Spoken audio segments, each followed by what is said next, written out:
Muito bem. Então, dando continuidade às nossas atividades, às nossas palestras, nós vamos ter agora o desenvolvimento do tema sexualidade, aspectos emocionais e espirituais.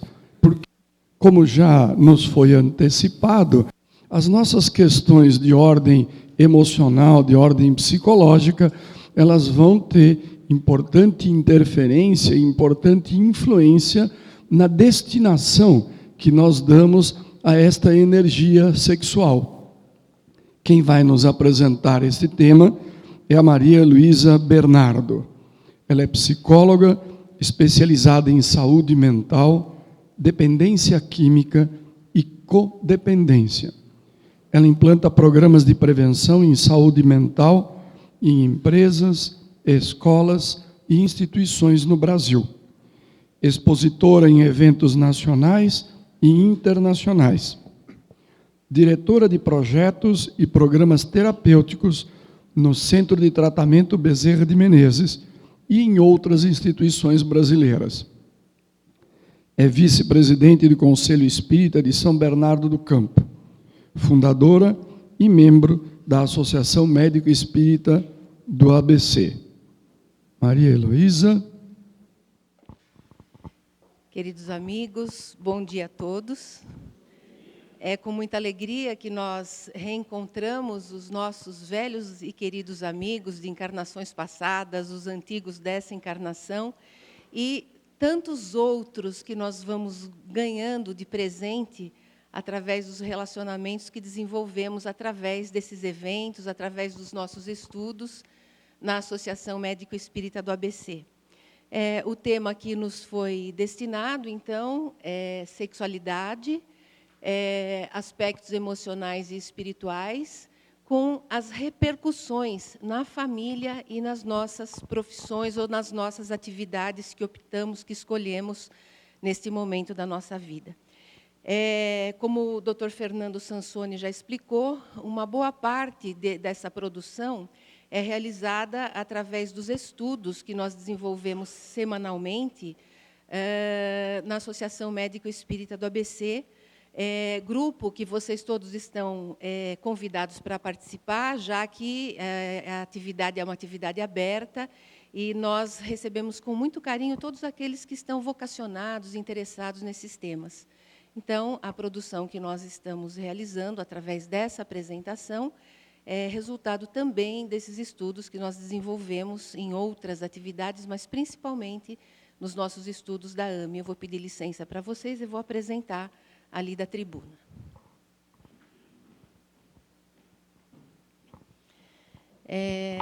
O Dr. Fernando ele já fez uma boa parte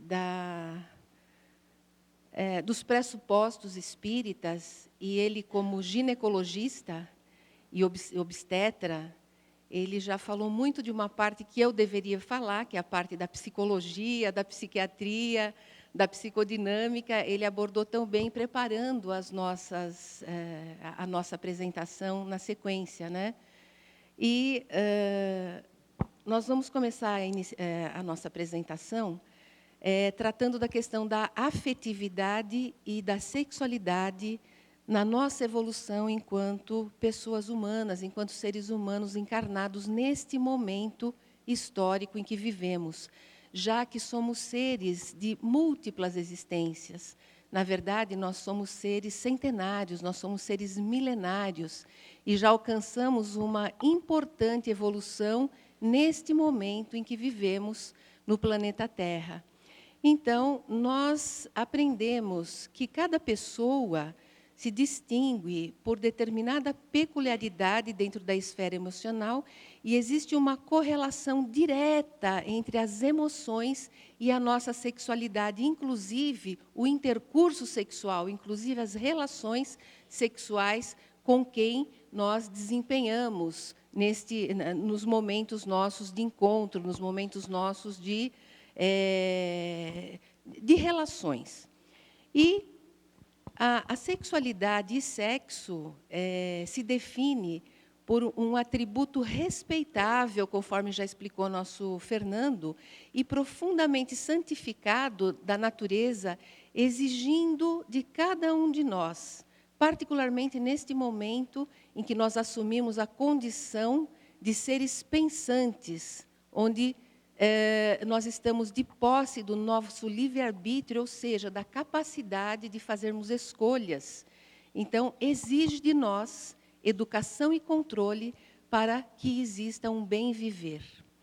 E, através da sexualidade, eclodem as forças da criação, sejam elas a nossa reencarnação neste momento, as bênçãos do lar e da família, as alegrias revigorantes do afeto e, principalmente, para nós que somos espiritualistas, que somos espíritas, ligados e articulados com a ciência e com a doutrina, um tesouro dos estímulos de natureza espiritual. É necessário, então, a cada um de nós, como ser humano, saber o que nós fazemos com as nossas energias sexuais, com as nossas energias genésicas. E, importantíssimo, observar como fazemos, como praticamos, como manejamos a nossa sexualidade e com quem nós escolhemos para esses intercursos. Para que se atualizem de semelhantes recursos, também nós temos que entender que todos os compromissos na vida sexual estão igualmente subordinados à lei de causa e efeito. Durante toda a nossa apresentação, nós estaremos focalizando no livre-arbítrio, através dos mecanismos de ação e reação fundamentadas numa lei universal, que é a lei de causa e efeito.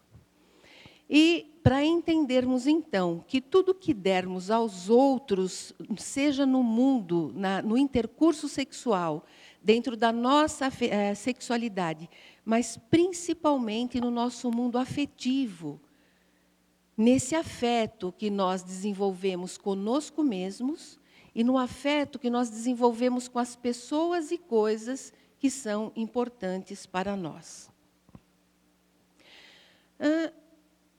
Vamos abordar os laços de família com foco nos dois mundos, ou seja, no mundo espiritual, nos laços espirituais que nós desenvolvemos com as pessoas no nosso espaço intervidas e a repercussão dessas relações na nossa encarnação e nas relações que nós estabelecemos com os nossos afetos, com os nossos amores, com os nossos queridos.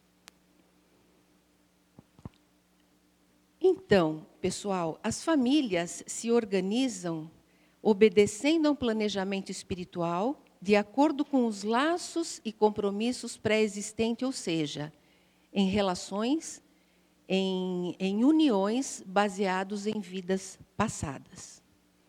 E essas articulações diversas, elas determinam os reencontros dos nossos afetos e dos nossos desafetos, daqueles que nós vamos caracterizar na condição de amigos ou inimigos, que, na verdade, os amigos espirituais, eles falam que inimigos, na verdade, são amigos diferentes.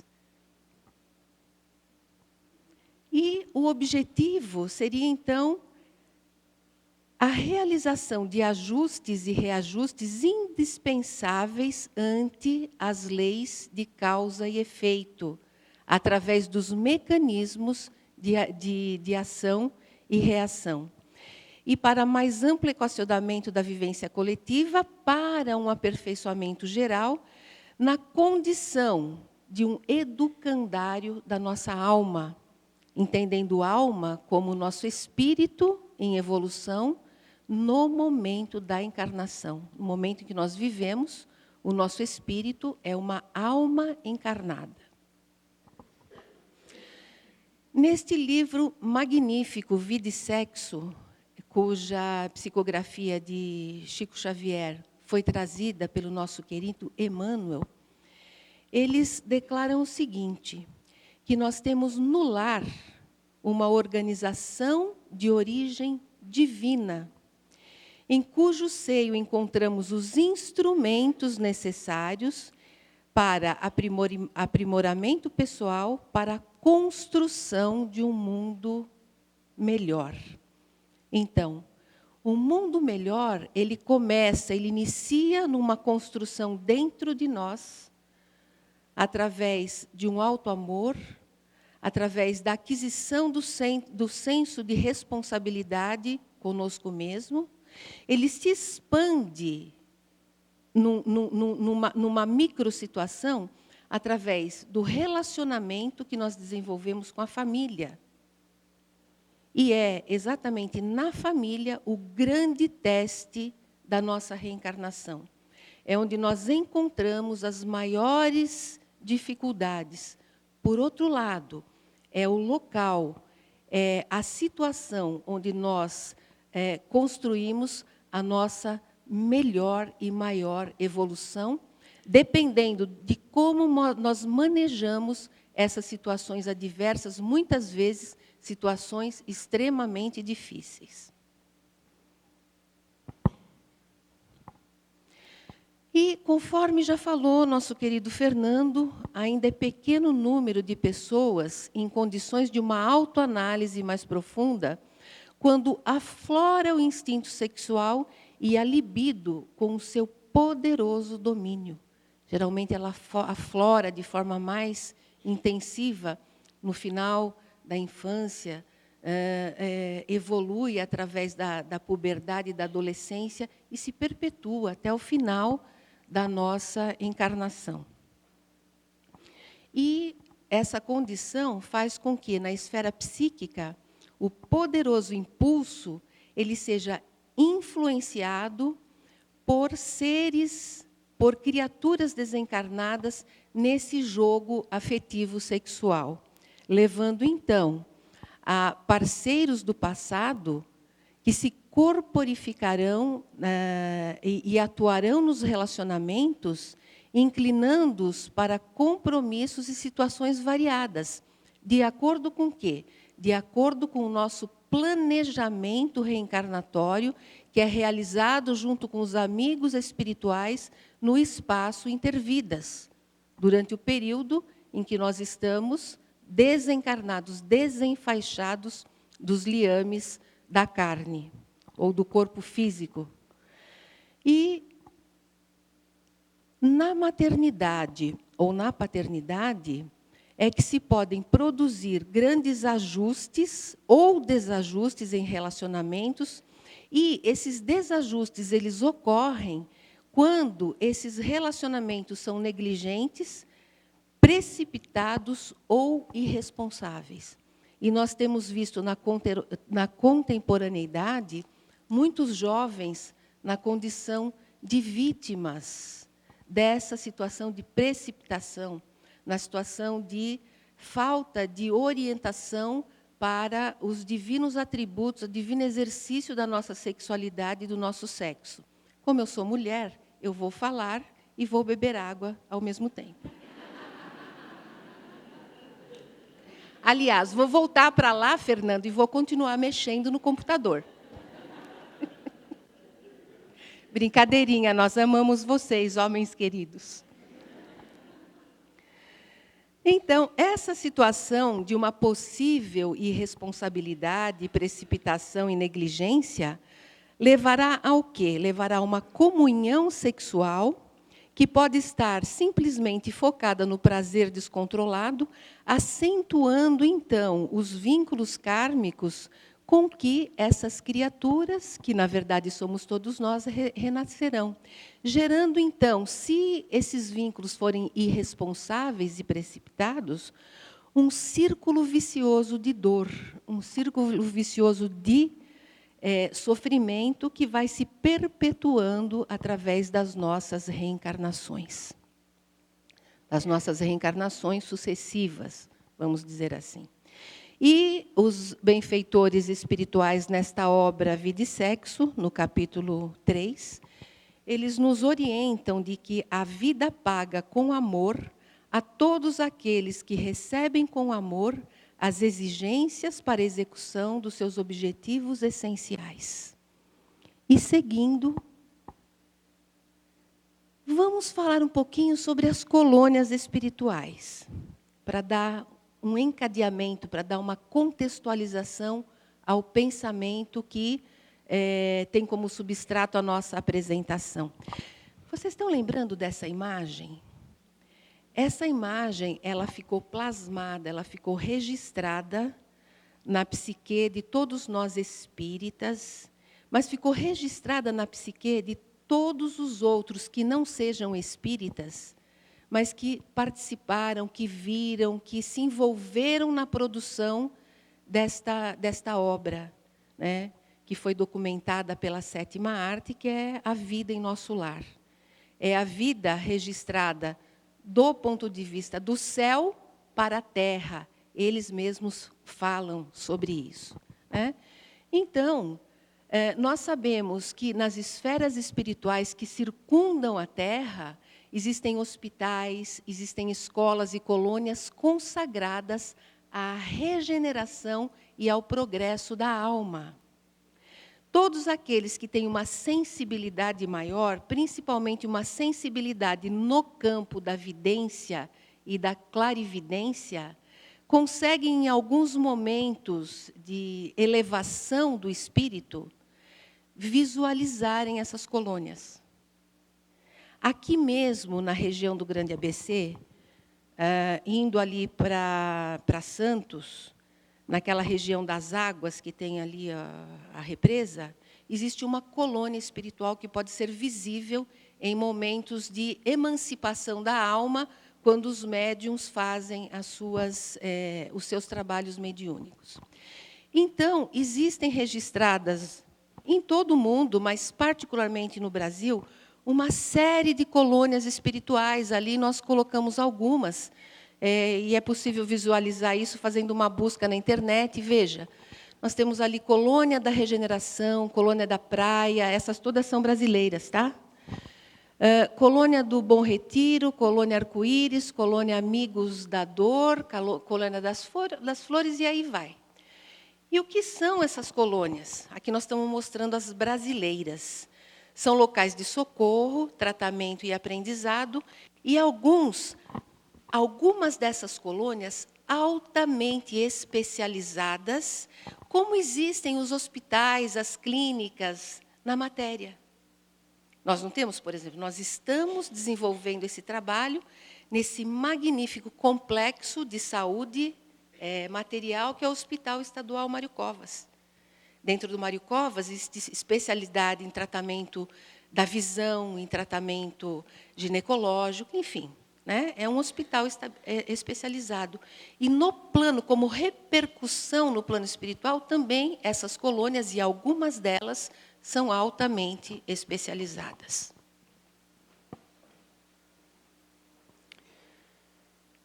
Neste livro, Sexo e Destino, a primeira edição ela foi lançada em 1963 pela Federação Espírita Brasileira. Portanto, desde que saiu a primeira edição até hoje, se a minha conta está certa, são 51 anos, né? Então, através do livro Sexo e Destino, nós tivemos revelações importantíssimas do céu para a terra, conforme eles explicam, com relação ao processo de evolução, desenvolvimento da sexualidade humana. E aí eu recomendo para todos aqueles que não leram essa obra, que leiam, porque assim as revelações são magníficas e vão guardando relação com os achados científicos da contemporaneidade, conforme já detalhou o Dr. Fernando. Então, nesse livro, eles relatam a constituição de uma colônia que eles chamam ou de instituto, ou de hospital, ou de escola, mas eu acho que são todas as coisas juntas, né? Chamam-se almas irmãs. E André Luiz, ele descreve como um conjunto de linhas harmoniosas e simples, ocupando 4 quilômetros quadrados de edifícios e arruamentos, de parques e jardins. Quem já leu Nosso Lar e quem assistiu o filme tem uma ideia, mais ou menos, de como se organiza geograficamente essas colônias no espaço. Então, essa é uma descrição literal de André Luiz.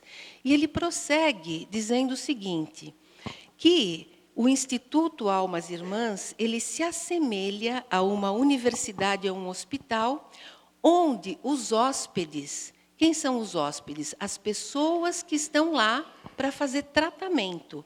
Então, os hóspedes, eles não lembram pessoas doentes mentais ou pessoas ligadas às perturbações sexuais.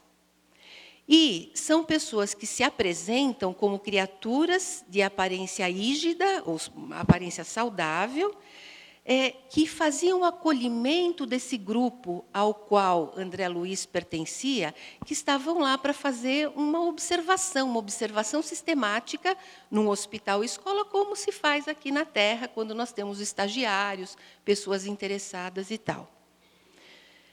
E prossegue dizendo o seguinte, que em Almas Irmãs, ela tem como objetivo principal o socorro aos necessitados de reeducação sexual após a desencarnação.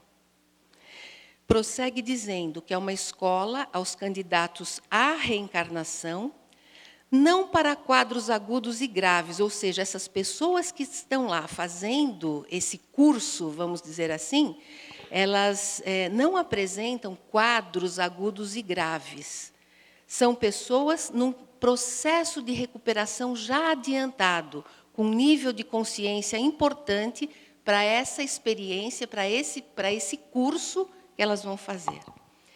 E qual seria a origem dessas pessoas, ou dessas criaturas, esses espíritos fazendo esse estágio em Almas Irmãs?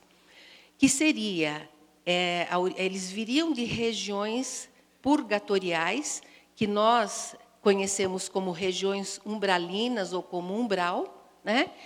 Onde, após eliminar as consequências mais imediatas dos vícios e das paixões, elas são examinadas, elas são avaliadas, selecionadas e encaminhadas para tratamento, para reabilitação e aprendizado.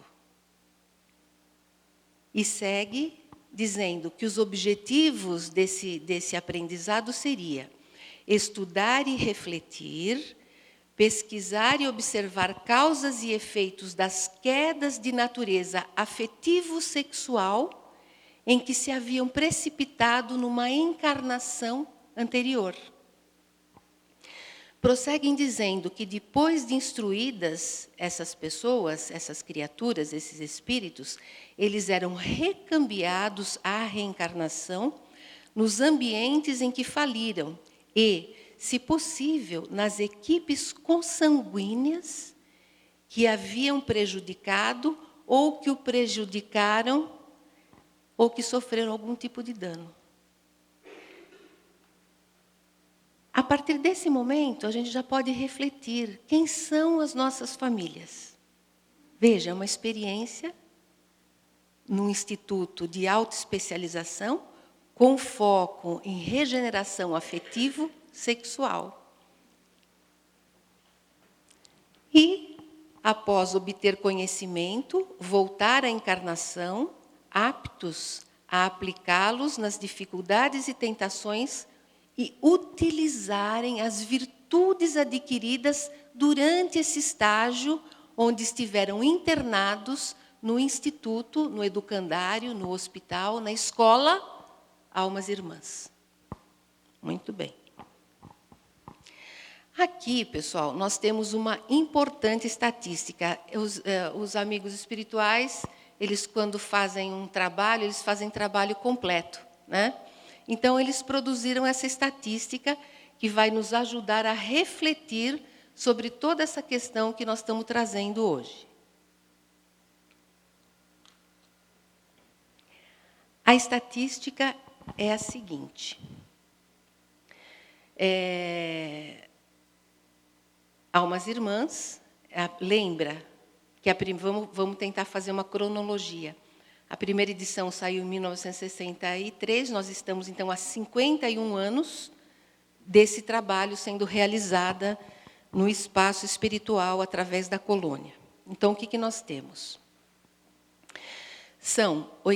Na época, eram 82 anos de existência, e eles têm uma população habitual de 5 a 6 mil pessoas que rodam nesses cursos que são desenvolvidos lá.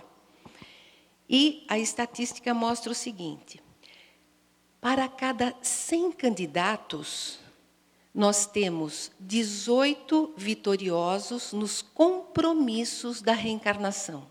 Então, passaram pela escola, reencarnaram e, legal, saíram vitoriosos. Nós temos 22 que saem melhoradas, nós temos 26 que retornam imperfeitamente melhoradas, 34 onerados por dívidas e 34 onerados por dívidas lamentáveis e dolorosas. Muito bem. Aí, no estudo, a única coisa que me surgiu foi... Eu sei que nós temos eminentes, grandes e amorosos educadores aqui na nossa plateia. Tem ali a Alcione, tem a Dirce, e tem, assim, várias pessoas aqui que eu sei que são da área de educação, né? E os educadores, se pudessem dizer, falaram, tá meio ruim. A balança está meio ruim para os alunos do Instituto Almas Irmãs, não está? Por que está meio ruim?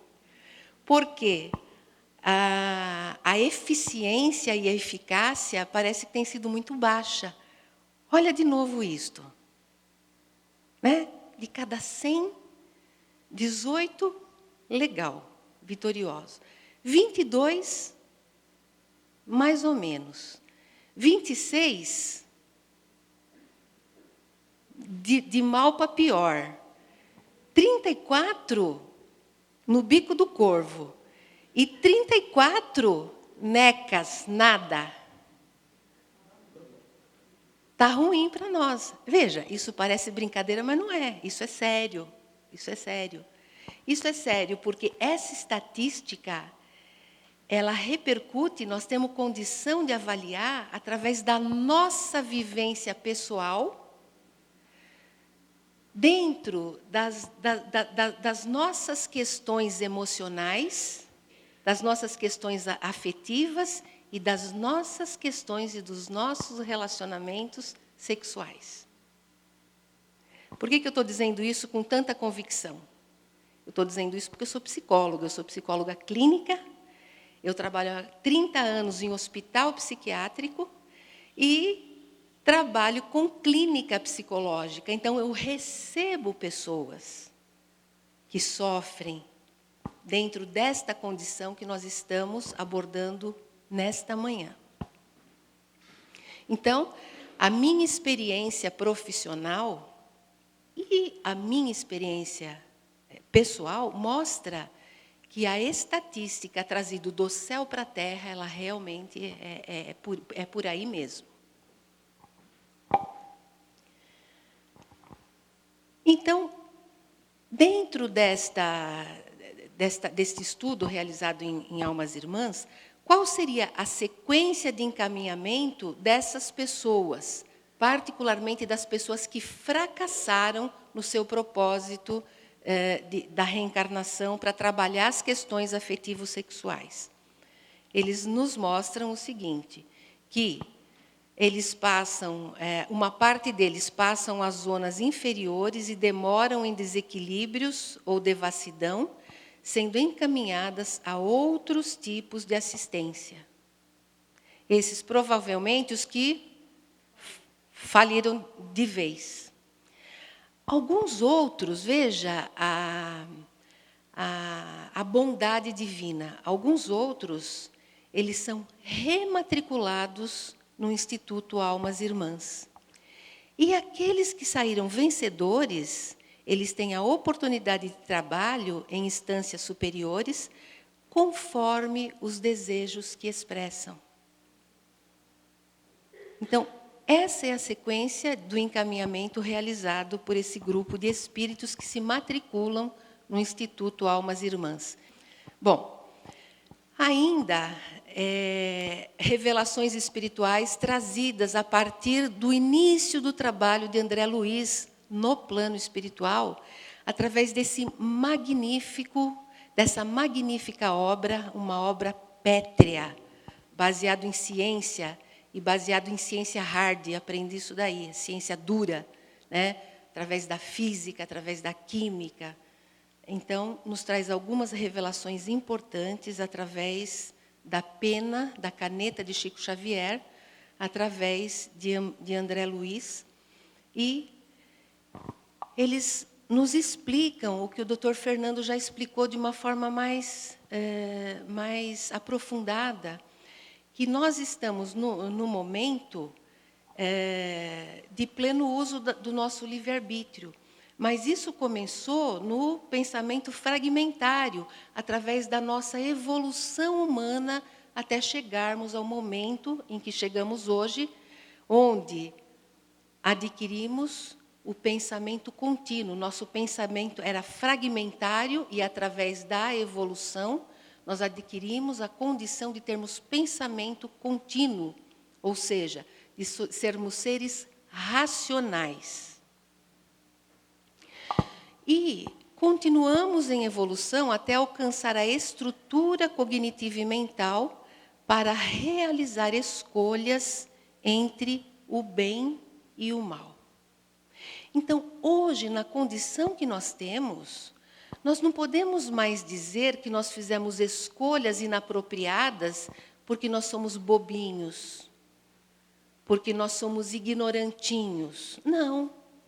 No momento atual que nós vivemos hoje, nós já adquirimos a racionalidade, nós já adquirimos a racionalidade através de um pensamento contínuo que ganhamos através da nossa evolução, que nos dá hoje a condição de exercitar aquilo que é fácil de falar e difícil de fazer, que é o nosso livre-arbítrio.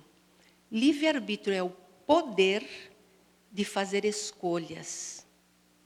E dentre essas escolhas, nós sabemos muito bem o que é escolher o bem e o que é escolher o mal.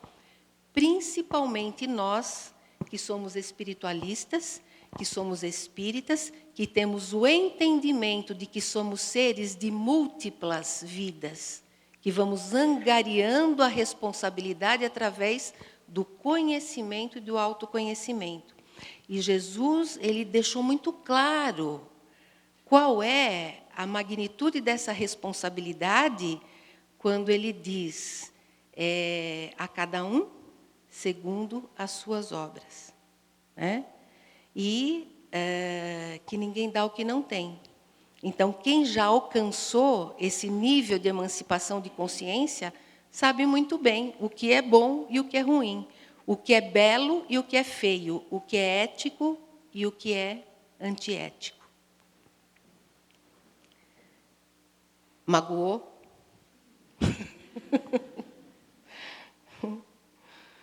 Então, este é o poder que nós temos hoje, é o poder do livre-arbítrio, é a condição em que a maior parte dos habitantes encarnados no planeta Terra vivencia agora, vivencia hoje. É a condição que nós estamos. Então, em que momento, aí é uma reflexão, vamos refletir todos juntos, porque eu já cansei de refletir sozinha, então já sofri bastante, agora vamos sofrer todo mundo junto.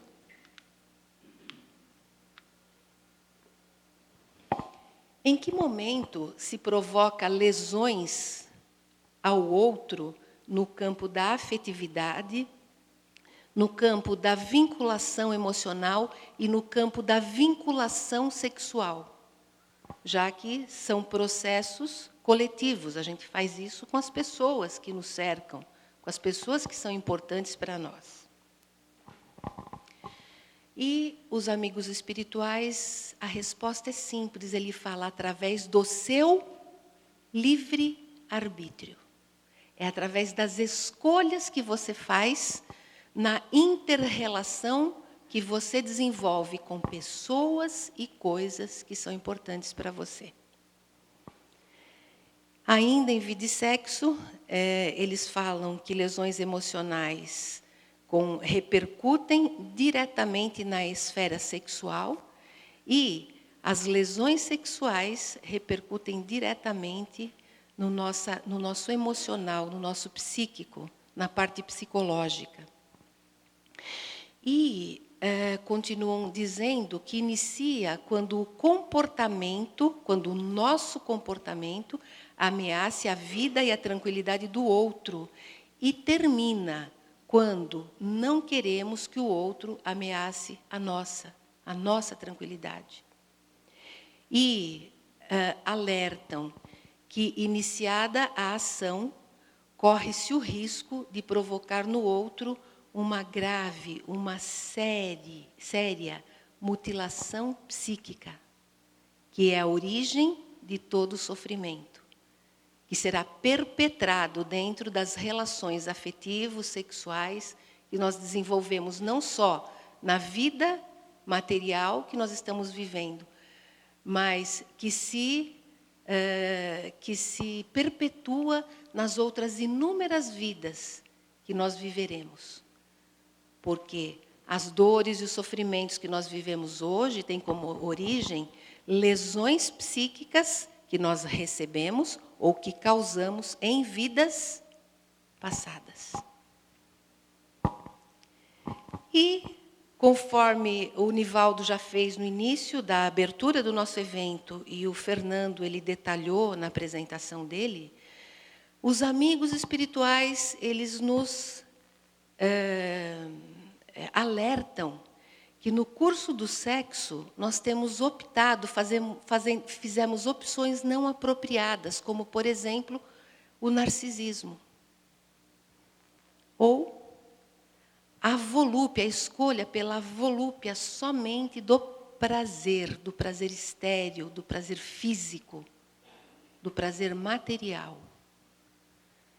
E muitas vezes nós espezinhamos os sentimentos alheios. Impelimos outros a processos de angústia e de criminalidade.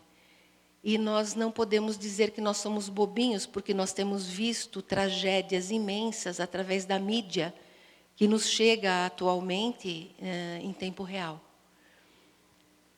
Prendemos outros a nós com o vínculo de promessas ilusórias. Nos descartamos do outro de forma imponderada, ou seja, muitas vezes no intercurso de uma relação sexual, nós tratamos o outro como se o outro fosse uma coisa.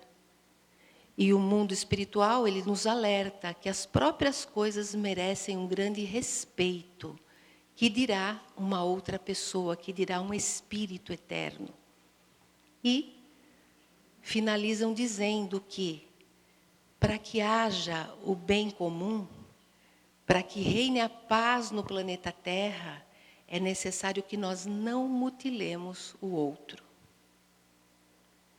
E aí a gente pode pensar o seguinte: poxa, mas sou eu que sou a vítima. Eu que estou sendo a vítima. Mas você está sendo a vítima agora, e o que você fez lá atrás? Né? Então, esse tipo de pensamento que nos traz a doutrina da consolação nos ajuda a trabalhar na prevenção. Prevenção de quem? Prevenção com relação aos nossos próprios sentimentos, lembrando que se nós estamos sofrendo agora é porque nós já fizemos sofrer ali atrás. E que, portanto, vingança, revanche, em qualquer situação que seja, não procede para a construção de um mundo melhor.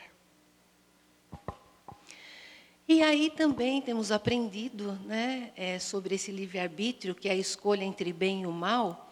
E eu acho que muitas vezes, talvez vocês, como eu, acabam assim me perguntando: mas o que é bem? O que é o bem? O que é o mal? Mas é tão simples, né? Os amigos espirituais, eles colocam de uma forma tão simples, que às vezes eu me sinto tão ignorante quando eles dizem, por exemplo, que o mal é quando eu quero o bem só para mim. Isso é o mal. O mal é quando eu quero o bem só para mim. E o que é o bem? O bem é quando eu quero o bem para mim e para todas as outras pessoas. Olha que coisa simples. Então, seguindo com relação ao compromisso afetivo sexual, vamos falar um pouquinho sobre as consequências ligadas à quebra do compromisso. Hoje, nós vemos que as pessoas lidam com esses compromissos conjugais, sexuais, afetivos, de uma forma tão lábil, né? De uma forma tão irresponsável, quando, na verdade, esses compromissos eles são determinados, quando eles ocorrem, eles são determinados através de relações de vidas anteriores e um planejamento logístico que nós realizamos junto com os amigos espirituais no processo intervida, quando nós estamos sem a carne, quando nós estamos desencarnados. Então, eles dizem que existem consequências ligadas à quebra do compromisso afetivo sexual, principalmente quando não existe uma razão justa. Quando não existe uma razão justa. Existe hoje em dia razões justas para que se desfaça, para que se quebre o compromisso conjugal, afetivo, sexual? Existem razões justas. Quais são as razões justas? Né? É tudo aquilo que coloca em risco a integridade do outro. Quando o outro, numa relação, percebe que existe risco para a sua vida e para a sua integridade, isso pode ser considerado uma razão justa. Quem lida com essas situações, como eu, experimenta junto com a pessoa ou junto com a família situações extremamente dramáticas, como, por exemplo, violência doméstica. Muitas vezes a violência doméstica coloca em risco a vida do outro. Ou violência ou abuso sexual contra pessoas vulneráveis. Essas são algumas razões justíssimas para que haja, então, uma quebra do compromisso afetivo sexual. Mas, a maior parte das vezes, esse compromisso ele precisa ser mantido. Por quê? Porque existem ligações que são estabelecidas em outros momentos da nossa existência, como seres imortais que somos. Como seria isso, então? A quebra desse compromisso, ele lesa o outro na sustentação do equilíbrio emocional, seja qual for o campo de circunstâncias em que esse compromisso venha a ser efetuado. E observe que, quando existe uma quebra por razões fúteis, não afeta só o casal, mas afeta todas as outras criaturas que estão convivendo no entorno desta união. E, quando existe essa quebra, ocorre a dissociação do sistema de permuta das cargas magnéticas de alma para alma. Porque, quando se desenvolve um relacionamento, principalmente quando esse relacionamento ele leva a uma conjunção sexual, a conjunção sexual faz com que esses dois seres fiquem imantados do ponto de vista físico e do ponto de vista psíquico, do ponto de vista do pensamento. E, se o parceiro prejudicado não dispõe de conhecimento para a autodefesa, ele poderá entrar em pânico, sendo impossível prever o grau de descontrole. E nós podemos observar isso nas nossas próprias vidas, nas vidas das pessoas que nos cercam e através da mídia, através das gravíssimas situações que ocorrem, através de processos de autodestruição, destruição do outro, da vida do outro. E, muitas vezes, essa situação leva o outro à delinquência ou à autodestruição. Como é que estamos? Tempo? Nossa, então deixa eu correr. Então, o compromisso e consequência na conjunção sexual, os amigos espirituais eles nos mostram que, quando uma pessoa convida a outra à comunhão sexual ou aceita de alguém um apelo neste sentido, em bases de afinidade e confiança, estabelece-se entre ambos um circuito de forças pelo qual a dupla se alimenta psiquicamente de energias espirituais em regime de reciprocidade. As pessoas ficam ligadas, as pessoas ficam imantadas. E que a quebra do compromisso, ele pode trazer resultados de irresponsabilidade que repercutem não só naquele que é considerado a vítima, mas repercutem profundamente no agressor, naquele que iniciou o processo. E ou seja, o agressor, ele partilhará das consequências desencadeadas por ele próprio, e com este débito partilhará conflitos e frustrações que levará para o futuro, porque isso está fundamentado nas leis de ação e reação. E o sentimento principal do agressor é o sentimento de culpa. Por quê? Veja, é uma questão de lógica. Se na justiça humana se pune o roubo na esfera material, na justiça divina ele também alcança aqueles que são chamados pelos amigos espirituais de contraventores da lei do amor. E determina que se instale nas suas consciências os reflexos do saque afetivo que ele desferiu contra os outros. Veja que profundidade tem essa situação. Então, na atualidade, nós vivemos uma verdadeira epidemia provocada por graves lesões emocionais que foram construídas através das nossas vidas passadas, dentro do nosso processo de evolução até chegarmos nesse momento. E essas lesões emocionais e sexuais, elas produzem dor nos encarnados e desencarnados, tanto no agredido quanto no agressor, gerando os processos de obsessão difíceis de serem erradicados, né? E eu costumo dizer que, na verdade, não existe algoz nesse processo, só existem vítimas, seja o agressor ou seja a vítima.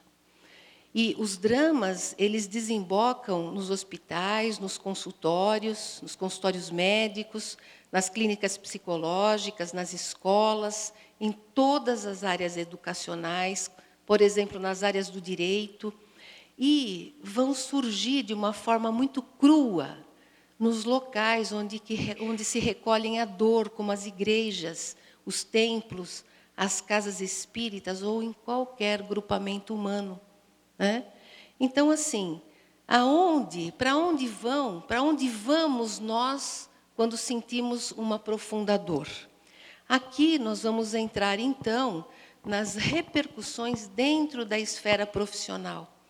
E no livro Os Mensageiros, no capítulo 13, eles trazem esse alerta muito importante, e lá eles falam da medicina, porque eles trazem essa informação num período em que a medicina era, dentre as áreas da saúde, a área principal de onde evoluíram as outras áreas de saúde. Mas hoje a gente não pode falar só em medicina quando nos trazem esse alerta os amigos espirituais.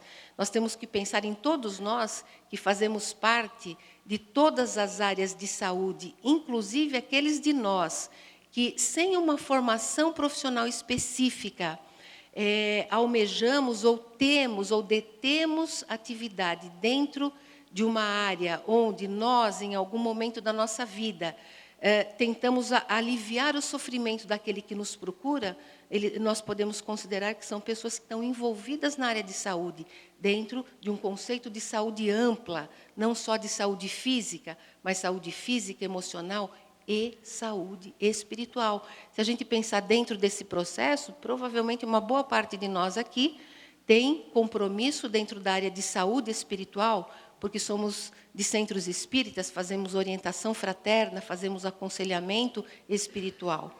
Então, o alerta é o seguinte: no que concerne à medicina ou os campos de saúde, os colegas em bancarrota espiritual são inúmeros.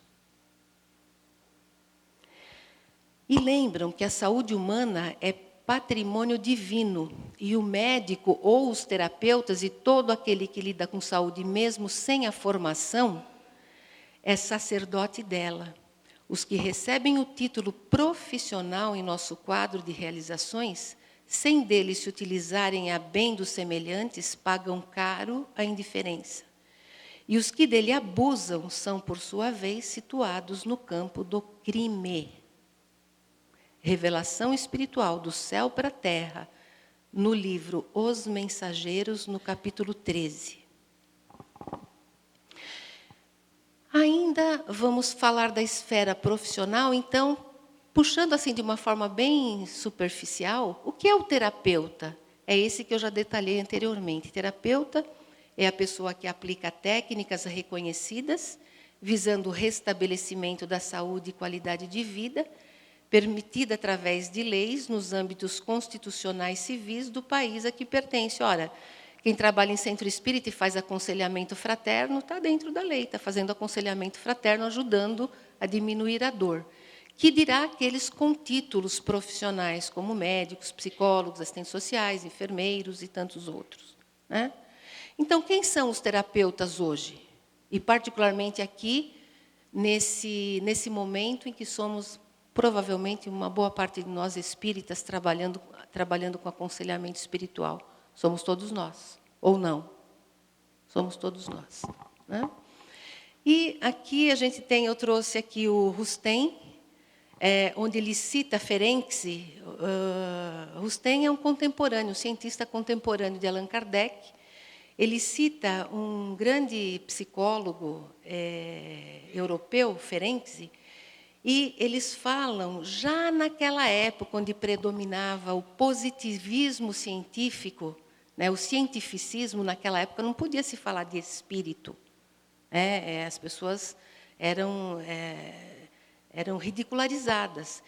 Naquela época, eles falavam de reencontro da alma, das almas nessa relação terapêutica, e falam que, em uma relação terapêutica, se destaca a importância da linguagem silenciosa e a presença dos afetos inconscientes no diálogo. E eles discutiam essa questão, que acontece um diálogo entre conscientes, ou seja, duas pessoas conversam conscientemente, mas a base são sempre dois inconscientes se relacionando.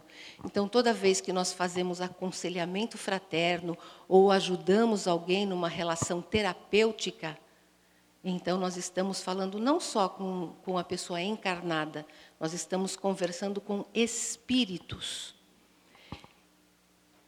E quando nós fazemos a escolha da nossa profissão, e às vezes não é a nossa profissão oficial, mas nós fazemos uma escolha através de um compromisso de atuação. Quem trabalha, por exemplo, nas igrejas, nos templos, nas casas espíritas, recebem pessoas doloridas e que tem como compromisso essa atuação de ajudar aquele que precisa neste momento, faz uma escolha. É uma escolha pessoal, uma escolha profissional. E essa escolha, ela está sempre subordinada às leis de causa e efeito através dos mecanismos de ação e reação. Isso faz com que, quando alguém nos procura ou nos chega para uma relação terapêutica, ou seja, uma relação de ajuda, ela vem direcionada por maiores ou menores ligações que nós realizamos no passado. Passado da própria vida ou passado de outras vidas. E que isso faz com que nós se estabeleça entre nós e a pessoa um compromisso de natureza profissional ou um compromisso através de uma opção, de um trabalho voluntário. Mas que não é só isso. Que, na verdade, o compromisso que nós estabelecemos são compromissos de natureza espiritual. E o entendimento desse processo faz com que a nossa relação com o outro se modifique, onde nós passamos, então, a dar um melhor acolhimento àquele que sofre. É através da educação, através da consciência dessa situação. E, atuando de forma responsável nesta vida, nós estaremos atenuando as consequências negativas para a vida futura, tanto nossas, quanto daquele que nos procura no momento de dor. Nós temos aqui o Dr. Fritjof Capra, físico quântico, físico moderno, que ele nos mostra que as nossas relações, Nesse livro, A Teia da Vida, ele fala muito sobre isso. Mas ele tem outras obras maravilhosas que eu recomendo, como, por exemplo, O Ponto de Mutação. E eles nos mostram coisas que nós já conhecemos, que nós estamos todos interrelacionados. Nós temos uma relação direta eu, por exemplo, tenho uma relação direta com vocês que estão aqui hoje, mas o que eu estou falando vibra no outro extremo do planeta Terra. Porque a nossa relação ela é baseada em teia, em redes. E a hipótese de Gaia, já conhecida, ou a hipótese da biogeoquímica, ela nos determina que a biosfera e os componentes físicos da Terra, sejam eles a atmosfera, a criosfera, a hidrosfera e a litosfera, são intimamente integrados e formam um complexo sistema interagente que mantém as condições climáticas e biogeoquímicas em homeostase, ou seja, em equilíbrio. Por isso, quando descompensa lá na Tailândia, descompensa no Brasil. Isso, na verdade, é coisa que nós já sabemos, né? Tudo e todos estamos intimamente interligados. Hoje, essa informação trazida pela ciência hard, que eles chamam a ciência dura, é através da física, a física quântica, a física que analisa as menores partículas das quais somos formados e é formado o nosso mundo. Então, é preciso que nós trabalhemos na conscientização e na prevenção, porque nós vivemos um momento de dor provocado por questões de relacionamento, por questões de sexualidade, por questões que envolvem a nossa psicosfera, a nossa forma de pensar e a nossa forma de sentir.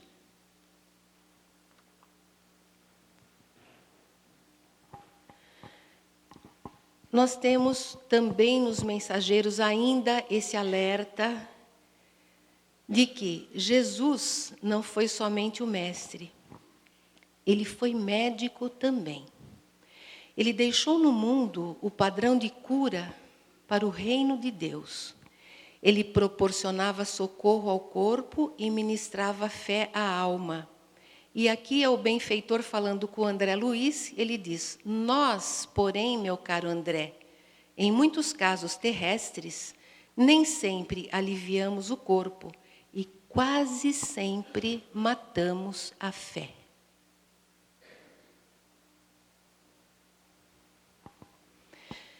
Conscientização e prevenção dentro desse campo envolve o entendimento de que nós somos seres imortais,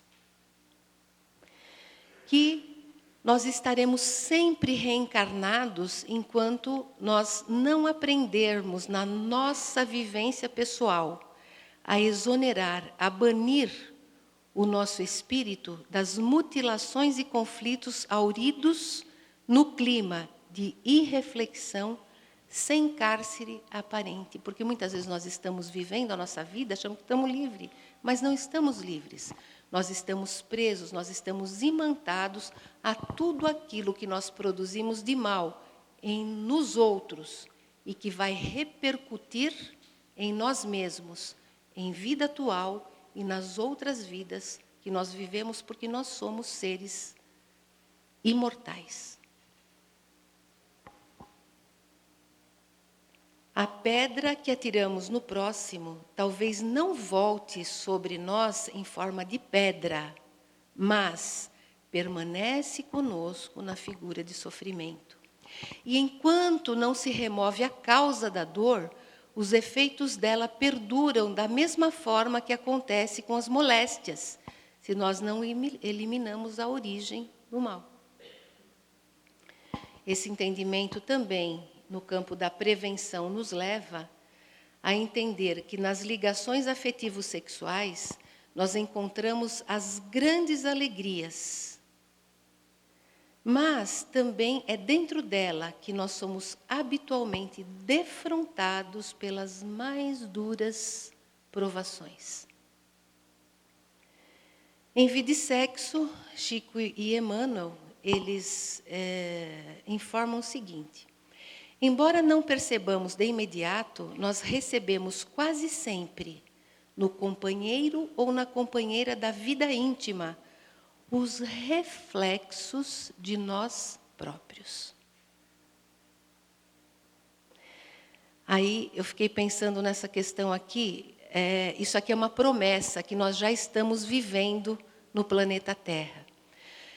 Os amigos espirituais, eles nos informam que nos planos superiores a ligação entre dois seres é espontâneo, com vínculos de afinidade inevitável, e que na Terra regenerada, as ligações afetivo-sexuais, elas obedecerão a idêntico princípio. E fiquei pensando no Bill Gates e na Melinda Gates, porque recentemente eles publicaram a relação das 100 mulheres mais poderosas. A nossa presidente, a Dilma, ela está entre a relação das 5 mais poderosas mulheres no planeta Terra atualmente, sem querer discutir a questão política, mas ela é uma mulher. E quando eu penso na homenagem que o Fernando fez, eu fico pensando também na nossa presidente, que é mulher, e que neste momento em que ela governa o nosso país, ela não poderia ser um anjo de encanto e de luz. Né? Isso não tem nenhuma conotação política, é só um elemento para refletir, porque como eu refleti nisso, fiquei pensando na Melinda Gates, que acho que ela é a terceira mulher, considerada a terceira mulher mais poderosa pela revista Forbes, agora no ano 2014, ela é a maior filântropa de todos os tempos. E ela alcançou este posto baseado na produção de Bill Gates. É uma produção que nos permite estar conversando com o meu pensamento refletido na tela, com o pensamento produzido pelo estudo da AMBC refletido na tela, onde eu já postei no Facebook os primeiros momentos aqui do nosso encontro. Né? Gente, que coisa maravilhosa que este homem fez em prol do planeta Terra. E que a esposa continua produzindo através da condição de maior filântropa. Então, essa promessa dos amigos espirituais, do plano espiritual, de Jesus, o governador do planeta, ele já está acontecendo no nosso planeta hoje, e eu assim peguei como exemplo esta família maravilhosa. Os amigos espirituais, eles dizem que já existem na Terra milhares de criaturas encarnadas que já desfrutam dessas uniões ideais, ligadas psiquicamente umas às outras, sem a necessidade da permuta sexual, a fim de se apoiarem para a formação de obras preciosas na esfera do espírito. E diante de toda a desarmonia do mundo físico, isso aqui é muito importante para nós. Seja com quem for e como for, se coloque em pensamento no lugar dos acusados. Até porque a nossa condição não permite acusar ninguém. Segundo o Dr. Bezerra de Menezes, nós estamos vivendo a época da alteridade. A alteridade é o respeito pelas diferenças e pelos diferentes. Declaração de Dr. Bezerra de Menezes. E, analisando as suas tendências mais íntimas e após verificar se está em condições de censurar alguém, escute no âmago da consciência o apelo inolvidável de nosso Senhor Jesus, o Cristo. Amai-vos uns aos outros como eu vos amei. Essa orientação está nesta grande, pétrea, granítica obra, Vida e Sexo, de Chico e Emmanuel. E como saber, minha gente, se nós estamos no caminho certo? Como saber se o que nós estamos fazendo está dentro do crivo dos ensinamentos de Jesus? E aí, quando eu estava fazendo a preparação final desta apresentação, eu fiquei pensando na generosidade de Deus, como Deus é generoso, como Ele é simples. Né? Como é que nós vamos saber se nós estamos fazendo certo? Como é que nós vamos saber se nós somos bons cristãos, bons espíritas? E a resposta simples é: a gente vai saber pelos esforços verdadeiros que nós fazemos em nos melhorar. A melhora de um é diferente da melhora do outro. A condição de um é diferente da condição do outro. Né? Então é simples. E para concluir aqui a nossa apresentação, eu gostaria de convidar a todos vocês, e aí eu queria que a gente fizesse silêncio. Mas é um silêncio dentro das nossas mentes e dos nossos corações, para que a gente possa acompanhar Emmanuel neste pensamento que vem através de vinhas de luz, e que diz o seguinte: que a princípio nos doem as corrigendas, nos atormentam os açoites da experiência, e que, entretanto, se soubermos vencer nas primeiras provas, entraremos no conhecimento das próprias necessidades e aceitaremos a luta por alimento espiritual e o testemunho de serviço diário por indispensável expressão da melhoria de nós mesmos. E eles continuam dizendo que a vida está repleta de lições nesse particular dentro da nossa evolução eterna. Por quê?